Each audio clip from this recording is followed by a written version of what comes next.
Oh, you guys have asked me about my career. And like I said, I've been performing for about 35 years.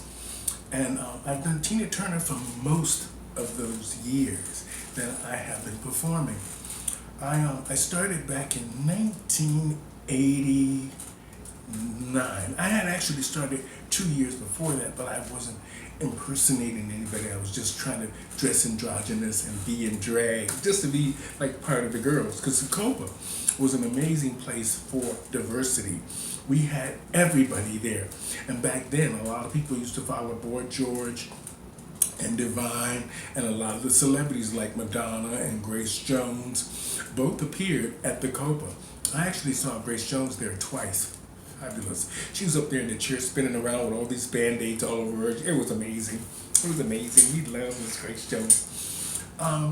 And I started, like I said, in many of my videos for y'all.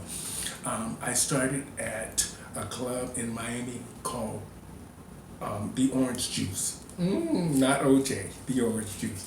And they used to hold a talent night every Tuesday night. And I went there one Tuesday night and entered the competition and won it. And then, but I was doing Janet Jackson at the time, and people kept saying, "You got so much energy and that rawness about you. Why don't you try to do Tina Turner?" So the next time I tried to do Tina Turner, back in the days I was very athletic looking. So I was a lot more athletic looking than I am now. And I was much skinnier, so all my muscles were very defined. I had everybody looking at me, wanting a little taste of Tina Turner. Well, anyway, and I started doing Tina Turner. And I started winning everywhere. And then when I entered my first pageant, I was going to do Tina Turner, and then I changed my mind and decided to do something on an off-Broadway, because I really was drawn to the dramatics of Broadway. And Florida was known for community theater, and they did a lot of these kind of things in community theater, like the Wiz and those kind of shows. So I was kind of drawn to that. And then after I won that pageant, I started doing Tina Turner in the little shows they would book me for, being the reigning queen. And then I noticed I started making a lot of tips, a lot of coins. And so you do what they want. So I kept doing Tina Turner, and it helped I built my career on doing Tina Turner. I've traveled all over the world doing Tina Turner. I'm very happy that Tina Turner let me have a career and gave me a career, and hopefully I'm impersonating her and to 150%, I hope. I think she's seen me a couple of times. I mean, I've been to like 100 of her shows. So I'm sure she saw me.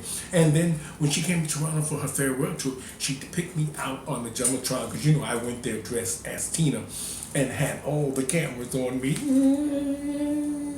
You know how it is, Tina. I had to get a little video spotlight, girl.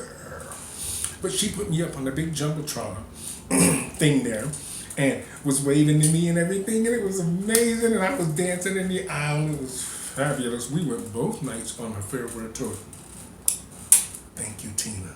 Thank you. And, I know she's probably seen a lot of Tina Turner impersonators from around the world. I like all impersonators, no matter who you're doing. If you're going to do a celebrity, I just say, do it right. Do it right, or to the best that you can. Sometimes we don't all have all the dollars to do it right. I made this dress that I have on. Some of y'all probably thought about this. I made this dress. I got all these rhinestones at the dollar store. I shouldn't be saying it. And I made this little slip dress, and I glued them all on with hot glue. And I came out with this piece of magic. Well, anyway, and that's why I do Tina, because she's raw, and she's got that thing in her that she sells the songs because that's what's happening in her life. And writers write for what was going on in her life. Phil Spector really understood Tina Turner. That's why he got, and sometimes with artists, you need a producer or a promoter that understands the artist from within and not just from what sometimes they see on the stage when they're starting their career. And that's why her and Roger Davies got along, because he understood Tina Turner. He understood that turmoil, that fire inside of her. Both Roger Davies and Phil Spector understood that. And they knew she needed to be away, excuse me, from the situation she was in. Something similar to Stephanie Stevens. Now that I'm on my own, things are looking good. So thank you. Thank you. And thank you, Tina Turner, for just keep going. And the fact that you kept going helped me keep going. And a lot of the artists out there, a lot of the celebrities I've worked with, one or two, three or four of them, I've worked with a lot of the artists from Cyndi Lauper to Martha Wash to Phyllis Diller. All these people I've seen or I've worked with. And I wish I still had my MySpace page, because I have all that stuff on there, and I tried to find it, and I think MySpace is wiped out. Well, anyway, those were the glorious years, and I'm very happy that I decided to impersonate Miss Tina Turner. She's strong, determined, and successful. Now she's married and happy. I'm not looking for a husband yet, because I'm just sort of working to sort of get back on the stage and show them what I can do. And we're recreating 80s Con to cater to all of the 80s celebrities and to a lot of the music that made us dance and sing. And I decided to do this because I noticed this was missing.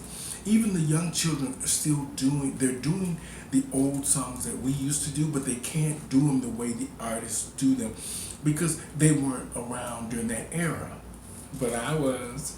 So we're going to recreate the whole 80s Con and make it a whole thing. We're going to put it in the convention center with artists, booths, everything like you would see at any con, like Comic-Con or any of the other ones, all those big dramatic exhibit shows. We're going to do that, and we're working on it very hard. And I'm going to be headlining it, because I'm the one that came up with it. And they like that idea. So, and then we're going to take that to Netflix. That whole idea. Don't try to steal it, because I said it first. I'm saying it first right here. 80s Con. Starring Stephanie Stevens, owner, producer, director, and just a fabulous queen. That's why I do Tina Turner, coming to you in just a year or so. 80s Con. Look out, y'all. Look out. I love doing Tina Turner. Strong and fabulous. Y'all stay fabulous and just keep going. Did that help? Okay.